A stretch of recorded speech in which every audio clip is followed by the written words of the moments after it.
혹시 여러분들 데스밸리라고 하는 그런 말을 들어보셨습니까? 죽음의 땅이라고 하는 말입니다. 데스, 죽음이라고 하는 말이겠죠. 밸리라고 하는 말은 계곡이라고 하는 말입니다. 미국에 있는 사막인데요. 이 사막은 이 한낮의 온도가 무려 50도 이상 올라가고 있습니다.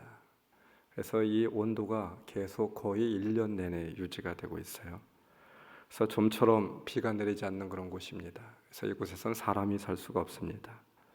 강수량이 너무 적어서 식물들도 살 수가 없고 또 동물들도 살 수가 없는, 그래서 말 그대로 죽음의 땅, 데스밸리라고 부르고 있습니다. 풀 한 폭에 살아갈 수 없는 환경을 가진 그런 곳이죠. 죽음을 맛보는 곳입니다. 그런데 이 데스밸리가 한 번은 신문에 기사화된 적이 있습니다. 그래서 제가 그것을 오려서 이렇게 간직하고 있기도 한데요. 이 데스밸리가 온통 천국과 같은 꽃밭이 되었다라고 하는 기사였습니다. 너무 이례적이 되어서 미국 전역에 그렇게 기사화가 된 적이 있습니다. 어떻게 된 일인지 이 데스밸리에 한 번은 엄청나게 많은 비가 이 이상기후 때문에 많이 내렸다라고 하는 것이죠. 그랬더니 그곳에 꽃이 피기 시작을 하였습니다. 멀리서 씨앗들이 어디서 날아왔는지, 그리고 그것이 어떻게 자라서 어떻게 꽃을 피게 되었는지, 데스밸리 전체가 꽃밭이 되는 아주 진풍경을 이루게 되었습니다. 아삽이라고 하는 꽃이 만개를 이루게 되었습니다.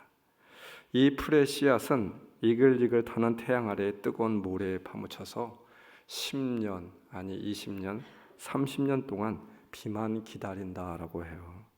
그러다가 비가 오게 되면 드디어 모래 밑에서 솟아나서 싹을 틔우고 자라서 활짝 꽃을 피우게 됩니다.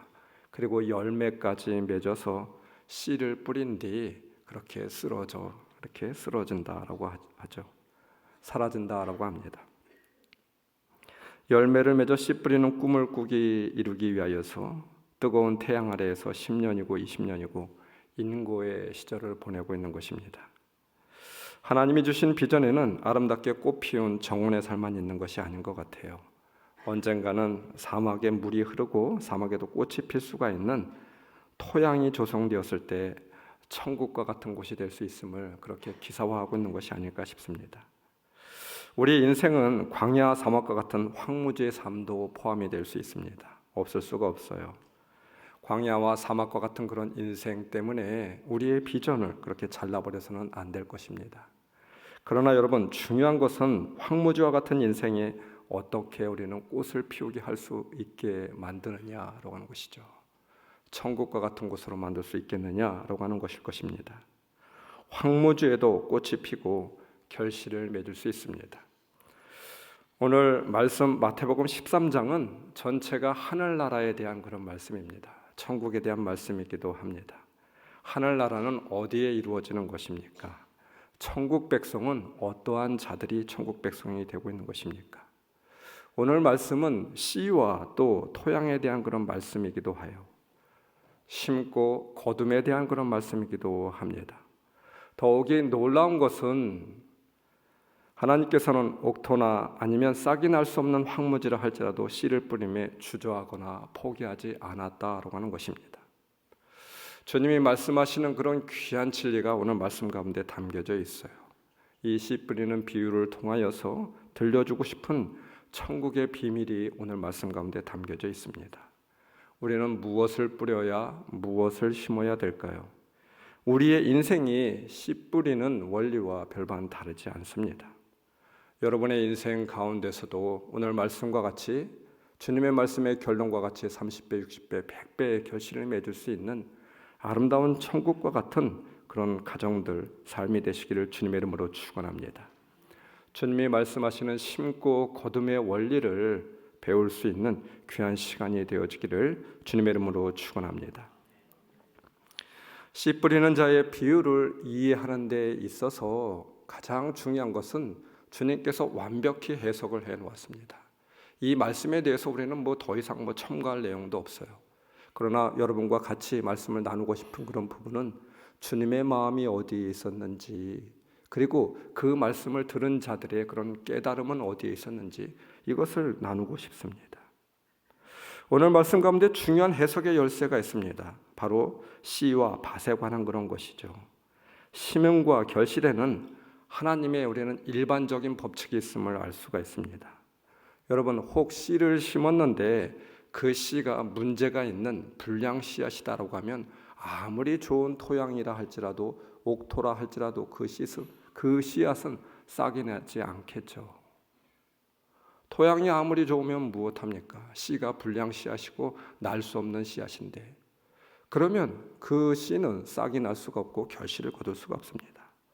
반대로 아무리 좋은 씨라고 할지라도 밭에 문제가 있으면 오늘 말씀과 같이 싹을 틔울 수가 없습니다. 씨와 밭이 좋은 것이 되어야, 양쪽이 다 좋은 것이 되어야 결실을 거둘 수 있는 조건이 됩니다. 오늘 본문에서는 그 씨에 대해서 말씀하고 있는데 씨는 문제가 없었습니다. 예수님께 문제가 있었던 것이 아니었습니다. 생명의 씨에 문제가 있었던 것이 아니었고 예수님의 말씀에도 문제가 있었던 것이 아니었잖아요.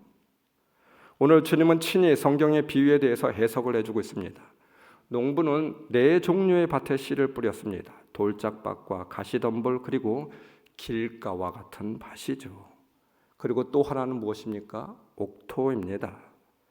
과연 농부가 어떤 씨를 밭에 뿌렸는지에 대해서 생각해 볼 필요가 있습니다. 왜냐하면 씨의 상태가 어떤 수준이냐라고 하는 문제는 수확의 양과 질에 대하여서 아주 중요한 결정적인 문제이기 때문입니다. 그러나 여러분, 오늘 비유는 이런 최악의 결과가 밭에 뿌려진 씨 때문이라고 말씀하고 있지 않아요.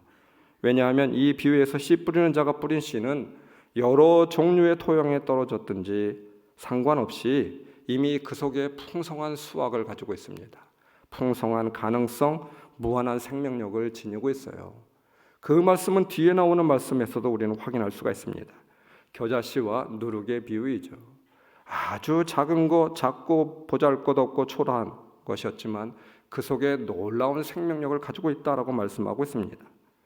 우리가 기대하는 것보다 더 풍성한 수확을 거둘 수가 있는 무한한 잠재력을 가지고 있기 때문인 것이죠. 겨자씨와 누룩은 지극히 작은 것이지만 어느 누구도 예상하지 못한 놀라운 결과, 결실을 맺었다 말씀하고 있습니다. 사랑하는 성도 여러분, 그렇다라고 하면 이 씨앗에 문제가 있는 것이 아니잖아요. 문제는 무엇입니까? 토양인 것이죠. 그 씨를 품고 있는 토양이 과연 어떤 토양이냐? 그 토양이 준비되지 못하였습니다. 토양 자체가 돌짝밭이었죠. 가시덤불밭이었습니다. 토양 자체가 길가와 같은 밭이었습니다. 그래서 한마디로 싹을 틔울 수가 없었어요. 결실을 이루지 못했던 것이죠. 여러분, 우리의 심령은 어떠합니까?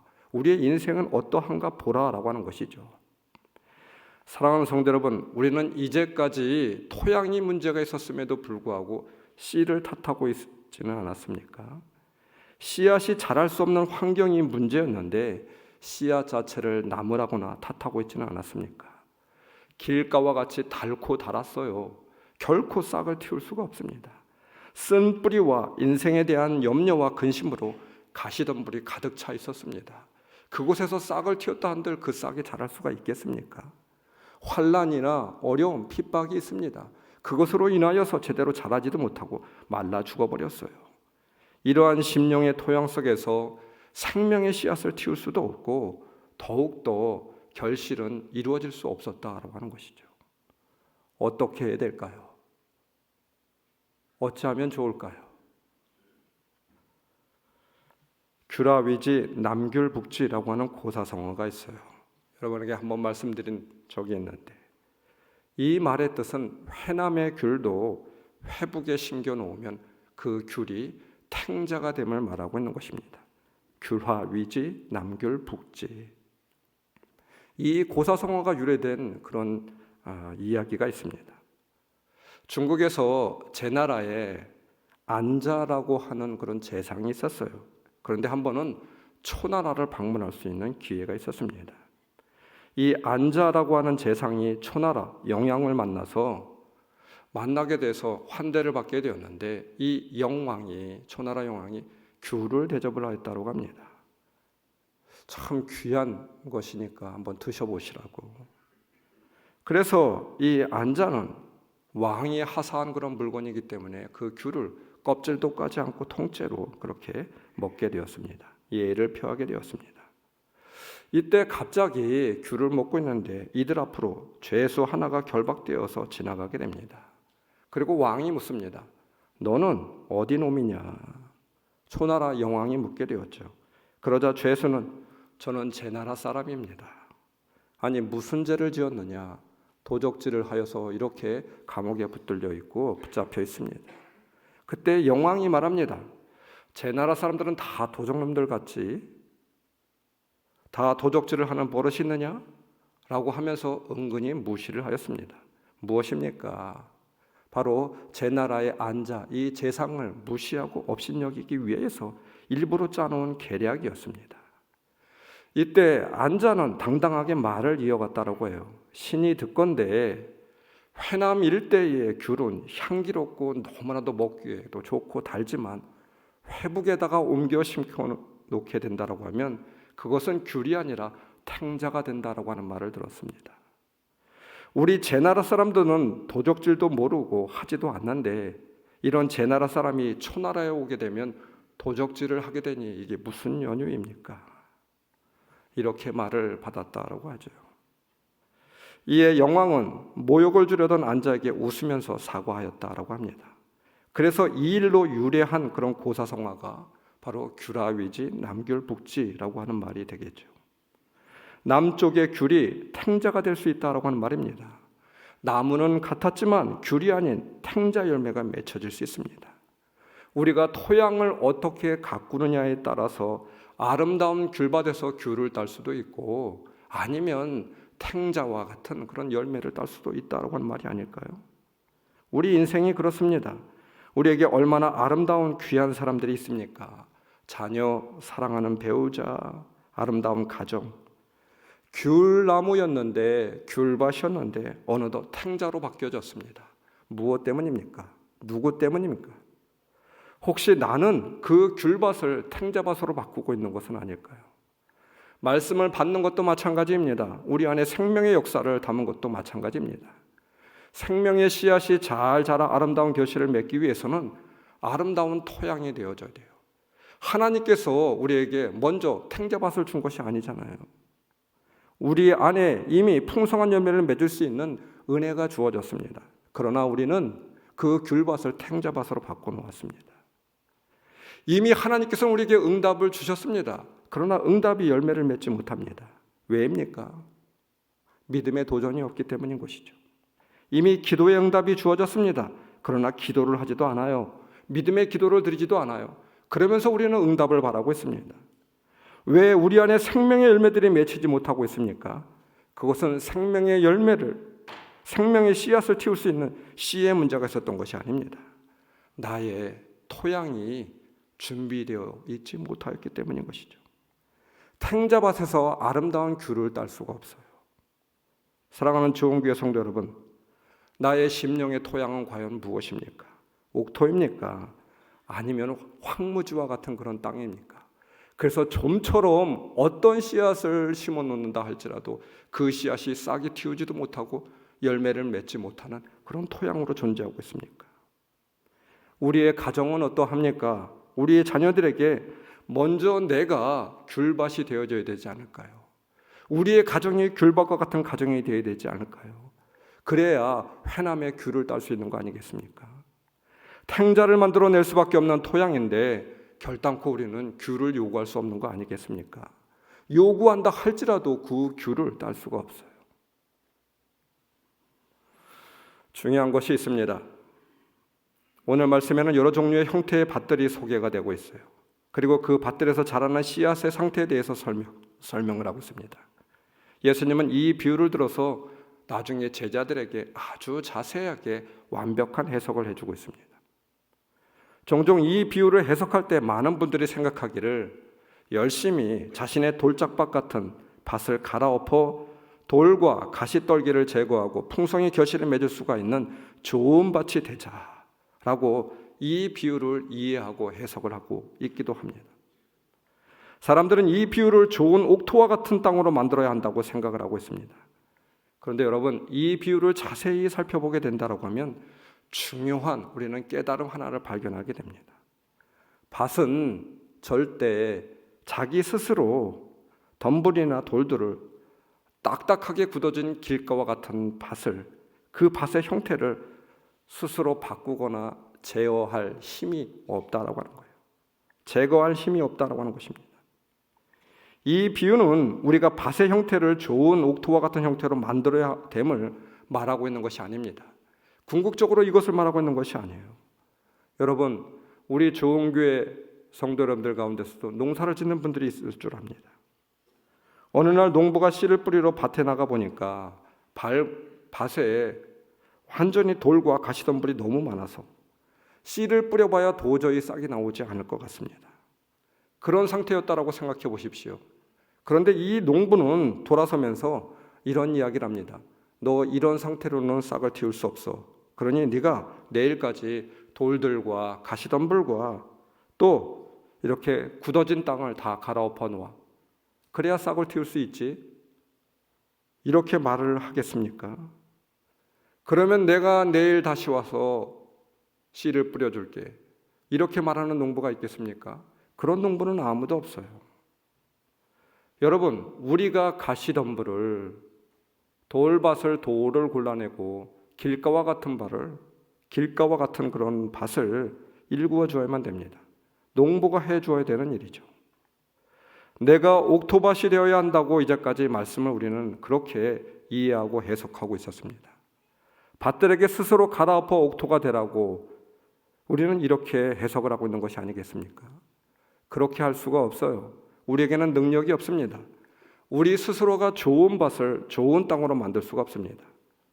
성경은 이렇게 말씀하고 있죠. 로마서 3장 10절, 거룩한 바 의인은 하나도 없나니 하나도 없으며 깨닫는 자도 없고 하나님을 찾는 자도 없고 다 치우쳐 한 가지로 무익하게 되고 선을 행하는 자가 없나니 하나도 없느니라 말씀하고 있어요. 밭은 스스로 할 수가 없습니다. 그러면 어떻게 해야만 됩니까? 은혜의 토양으로 바뀌어지는 것도 우리 스스로 할 수 있는 일이 아닙니다. 하나님이 해 주셔야 되는 일입니다. 하나님이 붙들어 주어야 되는 일입니다. 오늘 말씀은 천국 복음에 대한 말씀을 비유로 하신 것입니다. 천국 복음을 깨닫는다라고 하는 것은 그 말씀이 듣는 사람의 심령과 화합하는 것을 말하고 있는 거 아니겠습니까? 그 말씀이 자신의 말씀이라고 깨닫고 회개하고 뉘우치고 그 말씀을 믿고 소망을 가지는데 거기에 천국이 이루어지는 거 아니겠습니까? 회개하고 깨닫는 것 내가 하고 싶다라고 해서 해지는 일입니까? 아니에요. 하나님이 회개하는 마음을 우리에게 주셔야만 됩니다. 성령의 마음을 우리에게 주셔야 돼요. 주님이 주시는 은혜가 있어야만 됩니다. 우리가 구원을 얻는 것도 마찬가지입니다. 내가 구원을 얻는 것입니까? 아니에요. 나의 능력으로, 나의 믿음으로? 아닙니다. 하나님이 선택하여 주셔야만 됩니다. 믿음도 하나님이 주셔야 우리는 믿을 수 있는 것입니다. 싹이 나는 것과 같은 이치입니다. 농부가 갈아엎어 주어야 되고 또한 씨를 뿌려 주어야만 됩니다. 천국에 들어가고 싶다고 내가 들어가는 것이 아닙니다. 천국을 내가 만들고 싶다고 해서 천국이 만들어지는 것입니까? 그렇다라고 하면 이미 다 천국이 다 만들어졌잖아요. 그게 아닙니다. 우리는 할 수가 없어요. 그러하기에 우리는 주님을 더욱더 의지할 수밖에 없어요. 더욱더 겸손하게 하나님 앞에 나아갈 수밖에 없습니다. 우리에게는 선한 것이 아무것도 없습니다. 주님, 나는 할 수 없으니 불쌍히 여겨주세요. 내 심령을 불쌍히 여겨주세요.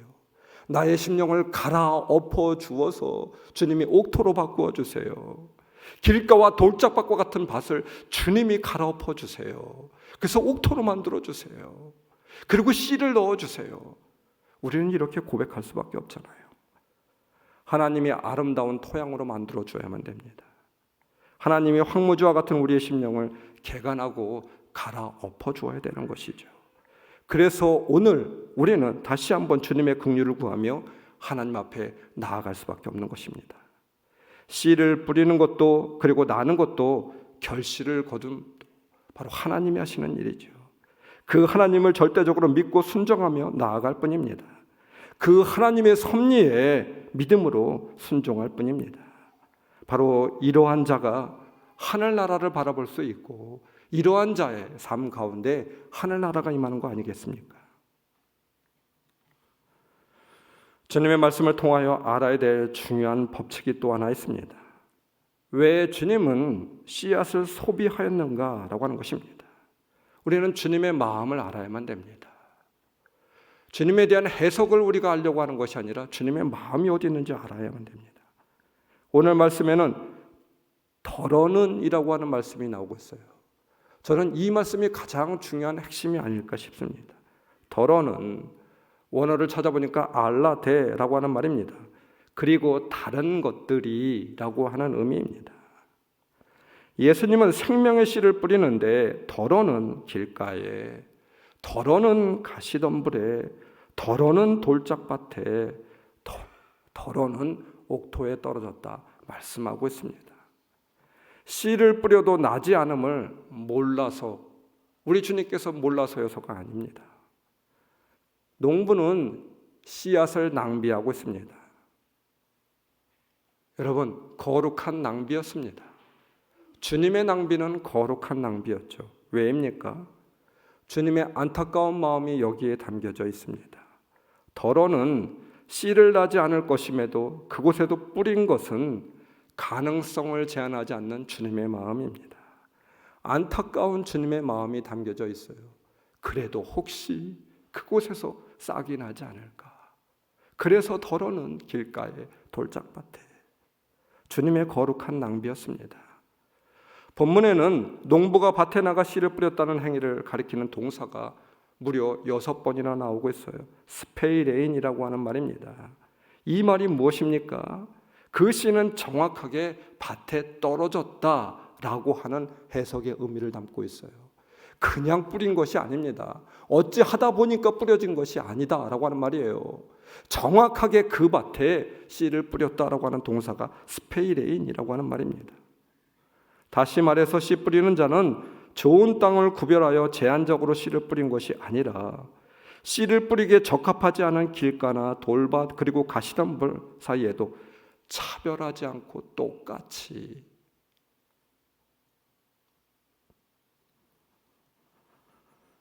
예수님은 씨 뿌리는 자로 나타납니다.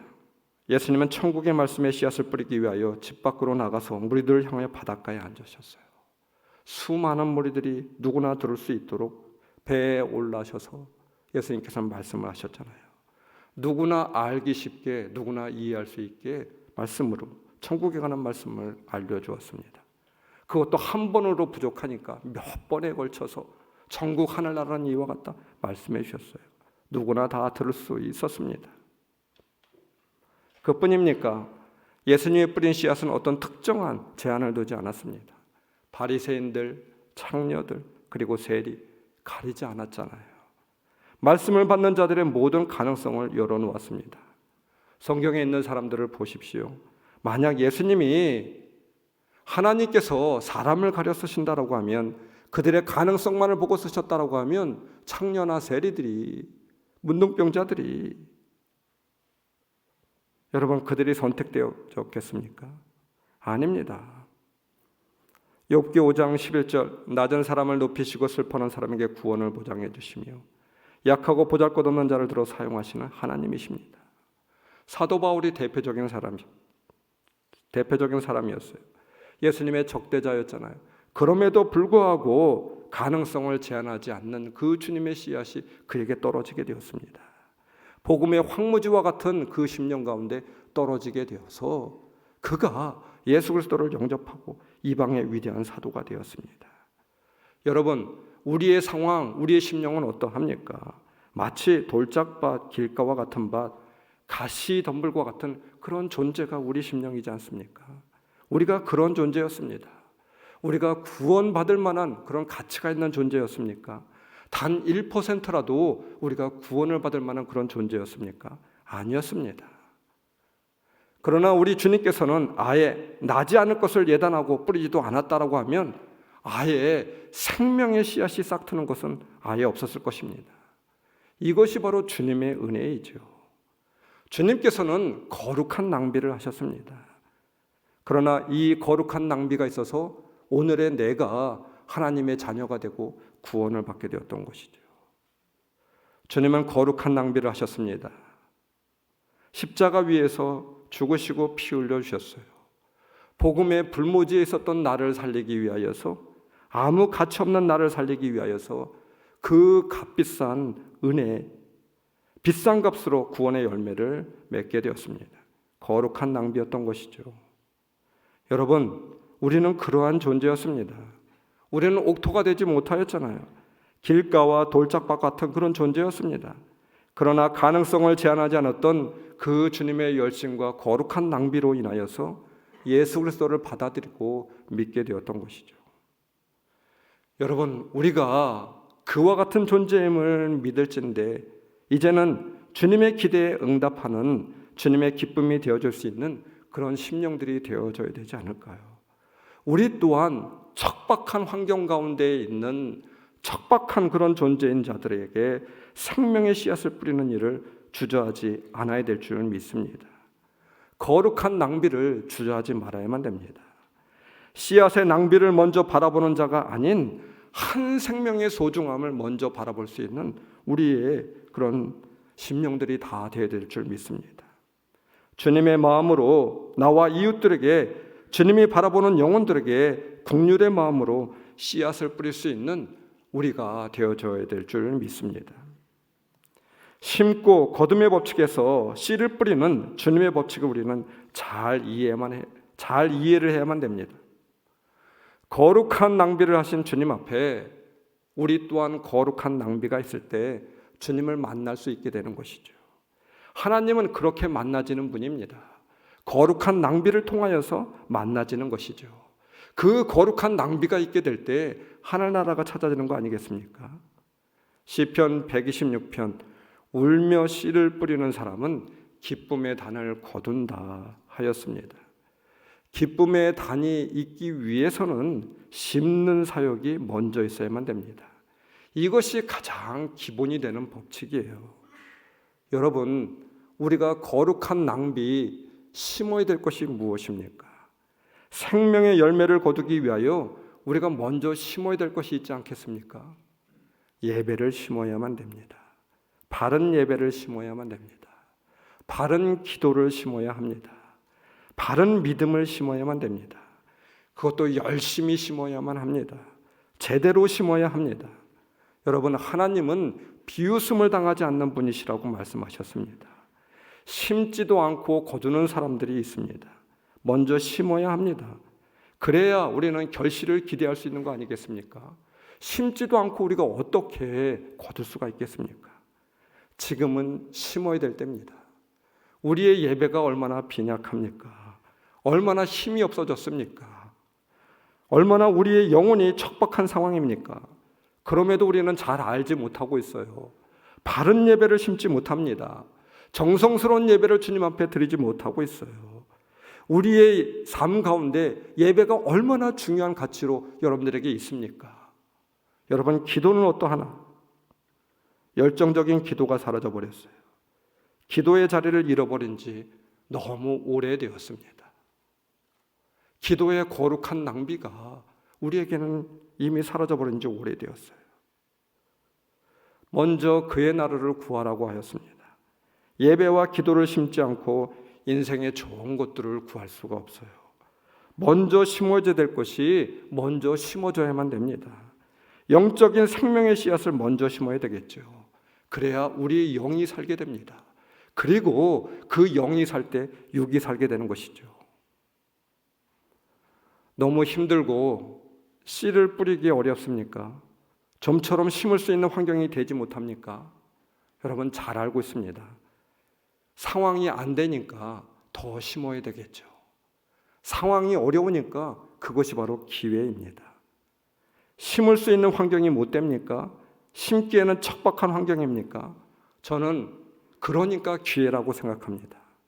우리의 믿음의 태도를 정확히 할 수 있는 기회, 하나님이 우리의 믿음을 보실 수 있는 정확한 기회가 바로 이 시간들이 아니겠습니까? 하나님이 나의 믿음을 보실 수 있는 기회라고 생각하십시오. 이러할 때 우리는 더 열심히 심어야만 됩니다. 더 정성껏 심어야 되겠어요. 좋은 환경, 할 수 있는 환경에서 누구나 할 수 있습니다. 여러분, 누구나 할 수 있는 일, 우리가 하는 일이 아니에요. 우리는 누구나가 아니지 않습니까? 아무나가 아닌 믿음의 사람만 심을 수 있을 때 심을 수 있는 것입니다. 시편 126편 2절, 주님께서 그들의 편이 되어 주셔서 큰 일을 하셨다. 심는 것은 우리가 하지만 우리가 반드시 알아야 될 것이 있습니다. 거두는 것은 누가 하는 일입니까? 거두게 하는 것은 누가 하는 일입니까? 하나님이 하시는 일이에요. 이스라엘 백성은 심을 수 있는 환경이 되지 못하였습니다. 그러나 억지로 어쩔 수 없어서 눈물을 흘리며 괴로워하며 심었던 것이 아닙니다. 심을 수 없었지만 기회로 여겼어요. 인생의 저로한 기회였습니다. 그래서 기쁘고 감사하게 심었습니다. 그 심는 것을 보시고 우리 주님께서 거두게 하셨다, 이 말입니다. 여러분, 우리의 인생도 저는 마찬가지라고 믿습니다. 거룩한 낭비가 있어져야 되지 않을까요? 이러한 인생이 복받는 인생이죠. 이러한 인생이 천국 들어갈 수 있는 인생이 아니겠습니까? 옛 어른들이 하는 말이 있습니다. 감자는 쓰이는 용도에 따라 두 종류가 있다라고 말하잖아요. 하나는 먹는 용도, 하나는 심는 용도입니다. 대부분은 먹는 감자이지만 이듬해 농사를 위해서 준비된 감자가 있는데 우리는 이를 씨감자라고 부르고 있어요. 씨감자는 절대 먹어서는 안 됩니다. 다음 농사를 할 수 없기 때문입니다. 똑같은 감자를 놓고서 먹는 용도로 보느냐 아니면 심는 용도로 보느냐, 이 관점이 너무나도 중요하죠. 그 관점에 따라서 결과도 완전히 달라지기 때문입니다. 만약 심는 용도의 감자를 먹는 용도로 쳐다보면 큰일 납니다. 심는 용도를 먹어버리면 희망이 없어지기 때문입니다. 심는 용도로 남겨둔 것은 어떤 일이 있어도 먹어서는 안 됩니다. 여러분, 그렇다라고 하면 우리의 인생은 심는 용도입니까? 아니면 먹는 용도입니까? 우리의 인생을 감자로 비유한다라고 하면 하나님께서 우리의 인생을 바라보는 관점은 과연 무엇이겠습니까?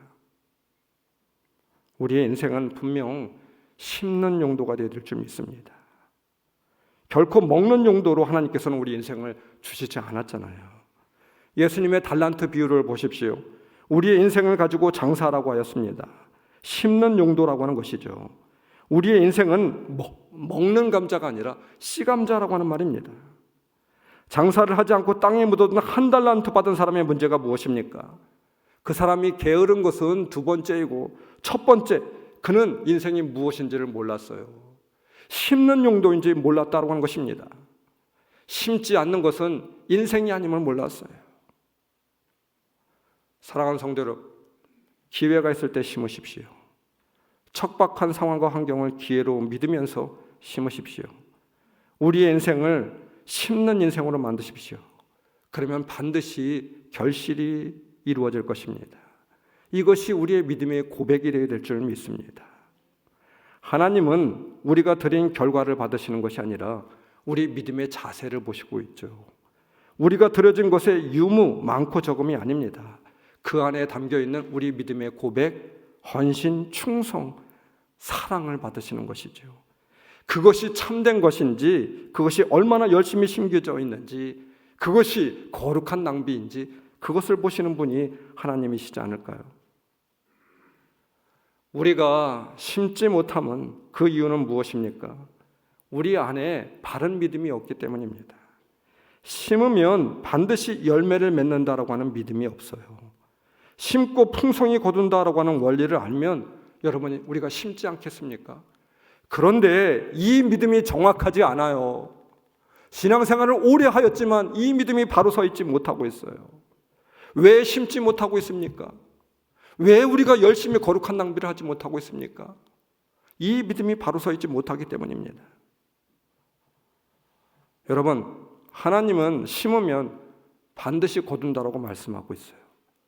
그러나 씨 공간에 대해서는 말씀하고 있지 않아요. 우리의 뿌린 씨앗이 어디에 나는지에 대해서 말하고 있지 않아요. 그리고 우리가 뿌린 씨앗이 어느 때에 나는지도 말하고 있지 않습니다. 때때로 우리가 볼 때는 자라다가 죽을 수 있는 것처럼 보여지고 있어요. 아예 나지도 않는 것처럼 보여지기도 합니다. 그래서 낙심이 되고, 그래서 심지 않고 있을 때도 있습니다. 그러나 여러분, 성경은 분명히 말씀하고 있습니다. 심으면 거둔다. 심으면 결실할 날이 온다라고 하는 말입니다. 내가 심고 내가 다 거두지 못하면 내 자녀들이 거둘 것입니다. 내 자녀들이 못 거두게 된다라고 하면 내 자녀의 자녀들이 거두게 될 것입니다. 아니, 내가 못 거두게 된다라고 하면 하나님의 사람, 하나님께서 지정한 그 누군가, 내가 심은 것을 거두게 될 날이 올 것입니다.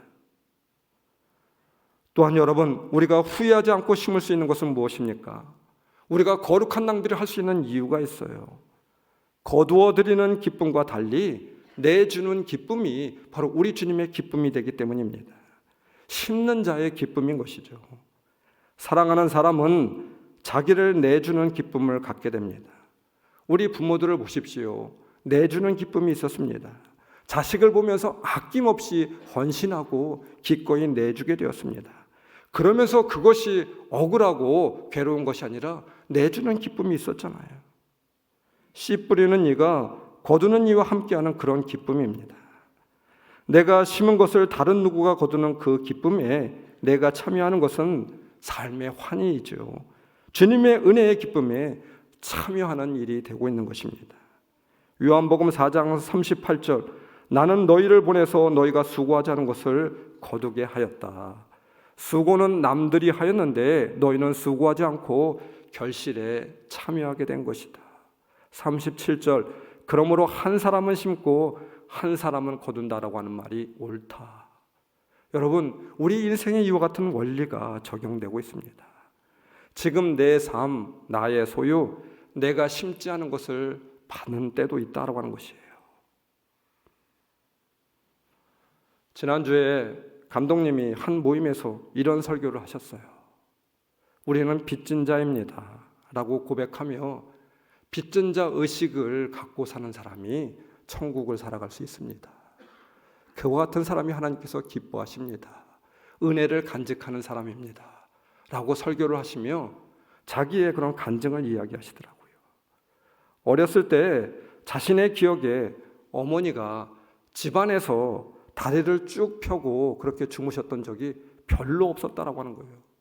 생각해 보니까 어머니가 돌아가시고 나서 집안에서 어렸을 때 어머니가 다리를 펴고 집안에서 주무신 적이 얼마나 되었을까? 가물가물한다라고 해요. 그러면 어디서 주무셨습니까? 날마다 군용 담요 2장을 두르시고 교회에 올라가셔서 저녁마다 기도하시다가 거기서 주무시고 그렇게 오셨다라고 해요. 그러면서 참 어머니의 삶이 기적적이었다라고 말씀합니다. 하루의 삶을 그렇게 사셨고 자식들을 돌보고 가정일을 하며 생계를 꾸려갔습니다. 그렇게 사시지 않으면 살 수가 없어서 기도할 수밖에 없었다라고 하는 거예요. 고향 교회는 120년이 넘은 그런 교회인데 6.25 전쟁 이후에 지어진 그런 교회이기 때문에, 건축을 한 교회였기 때문에 창문도 호창이었고 겨울이 되게 되면 얼마나 추운지, 마룻바닥 별로 이렇게 난방이 된 것도 아니었습니다. 그런데 군용담요 2장을 들고 비가 오나 눈이 오나 그 추운 겨울에도 날마다 교회에서 그렇게 기도하며 주무셨더라고요. 누구를 위한 기도였습니까? 어머니의 기도는 무엇이었을까요? 어머니가 심은 것은 무엇이었습니까? 그러면서 그렇게 고백해요. 그 어머니의 기도의 심음으로 인하여서 오늘의 내가 요만큼 서 있을 수 있었다고. 자신이 잘나서 감독이 된 것이 아니라 어머니의 기도 덕분으로 오늘 이 자리에 서 있다라고 고백하고 있어요. 아버지는 목사 안수를 받을 때 교회 목사님이 그래도 아들이 목사 안수를 받는데 권사 직분은 받아야 되지 않겠습니까? 권면하고 신앙을 가르쳤다라고 해요. 그래서 권사 직분을 주셨습니다. 늘 생각이 들길 아버지는 믿음이 없으신 분 같은데 라고 하는 생각이 있었다라고 해요. 그런데 아버지가 돌아가시기 직전에 이 아들을 불러서 이렇게 이야기를 하였다라고 합니다. 주일날 혹 내가 죽어서 장례를 치르게 된다라고 하면 너는 절대 오지 마라. 절대 와서는 안 된다. 약속해라. 교회를 지켜라. 정맨이 너는 꼭 그렇게 하여라. 그러시면서 임종 직전에 찬송을 부르시는데 지금까지 지내온 거 301장을 3절 토시 하나 틀리지 않고 그렇게 부르셨다라고 해요. 자신도 자신이 없는데, 목사가 되어서도 3절까지 토시 하나 틀리지 않고 부르는 것이 자신이 없는데 아버지는 그렇게 부르셨다라고 합니다. 얼마나 많이 부르셨으면 찬송가를 토시 하나 틀리지 않고 부르실까? 임종 직전에 이 찬송을 부르실까? 아버지의 신앙을 다시 볼 수 있었다라고 해요. 자식을 위해서 사셨던 분, 자식을 위해서 기도를 심으셨던 분, 믿음을 심으셨던 분, 그분들이 있어서 오늘 자신이 있고 그 심음의 아름다운 열매를 자신이 따고 있다라고 고백을 하고 있죠. 그렇습니다. 나의 나된 것은 다 하나님의 은혜이죠. 한량 없는 은혜, 갚을 수 없는 은혜. 내 삶을 에워싸는 하나님의 은혜입니다. 나 주저함 없이 그 땅을 밟음도 나를 붙드시는 하나님의 은혜. 하나님의 은혜. 내가 여기 있음은 나를 있게 한 이가 따로 있습니다. 누군가 내가 추수하도록 심어주었기에 나는 이것을 선물로 받고 있는 것이죠. 이 기쁨을 아는 자는 그래서 우리 또한 기쁨으로 심을 수 있습니다. 사랑하는 성도 여러분, 하나님의 법칙은 심으면 반드시 거둔다. 이것은 불변의 법칙입니다. 풍성이 거두게 되어 있습니다. 언젠가 누군가는 거두게 되어 있지 않겠어요? 이 천국의 비밀을 아는 자로서 우리들이 먼저 심는 자들이 되어야 될 줄 믿습니다. 심때 거룩한 낭비, 우리 주님께서 보시기에 그렇게 합당한 믿음의 그런 고백이 있을 수 있는 그와 같은 심음이 우리에게 있기를 주님의 이름으로 축원합니다. 오늘 말씀 23절, 이 사람이야말로 열매를 맺되 30배, 60배, 100배의 결실을 낸다. 여러분의 인생에 아름다운 결실이 있기를 주님의 이름으로 축원합니다. 먼저 심는 자들이 되십시오. 열심히 심는 자들이 되어서 천국을 위해서 생명을 심는 그런 인생들이 되십시오. 그래서 주님께서 진정 말씀하시는 이 사람들이 여러분들이 다 되어지시기를 주님의 이름으로 다시 한번 축원합니다. 말씀을 기억하시면서 우리 통성으로 기도합시다.